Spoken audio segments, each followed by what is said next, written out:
मुदाकरात् मोदकं सदा विमुक्तिसाधकं कलादरावतंसकं विलासिलोकरक्षकं मुदाकरात् मोदकं सदा विमुक्तिसाधकं कलादरावतंसकं विलासिलोकरक्षकम् अनायकैकनायकं विनाशिते पतैत्यकं नटाशुभाशुनाशकं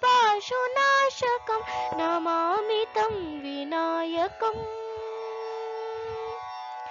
नमामि तं विनायकम्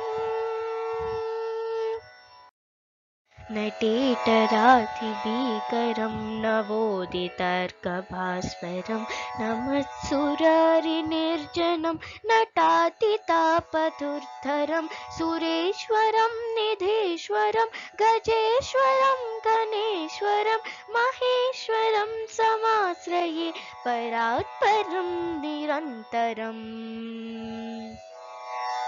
परात्परं निरन्तरम्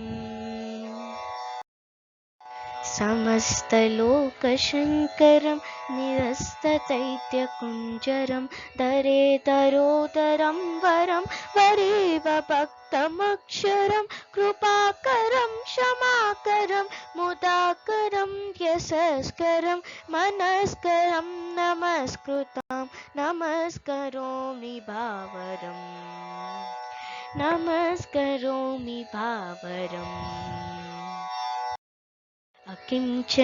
अकिञ्चनातिमार्जनं चिरन्तनोक्तिभाजनं पुरारिपूर्वनन्दनं सुरारिगर्वचर्वणं प्रपञ्चनाशभीषणं धनञ्जयादिभूषणं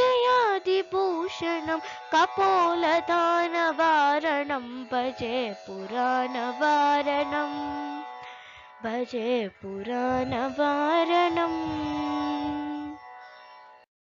नितान्तकान्तदन्तकान्तमन्दकान्तकात्मजम् अचिन्त्यरूपमन्त्रहीनमन्तराय कृन्तरं हृदन्तरे निरन्तरं वसन्तमेव योगिनां तमेकदन्तमेव तं विचिन्तयामि सन्ततम् गणेश पञ्चरत्नमादरेण योऽन्वहं प्रजल्पति प्रभातके मृदीश्वरं गजेश्वरम् अरोगताम् अदोषतां सुसाहितीं सुपुत्रतां समाहितायुरष्टभूतिमभ्युपैति स्तोत्रिताम् अभ्युपैति स्तोत्रिताम् मभ्युपैति स्तोत्रिताम्.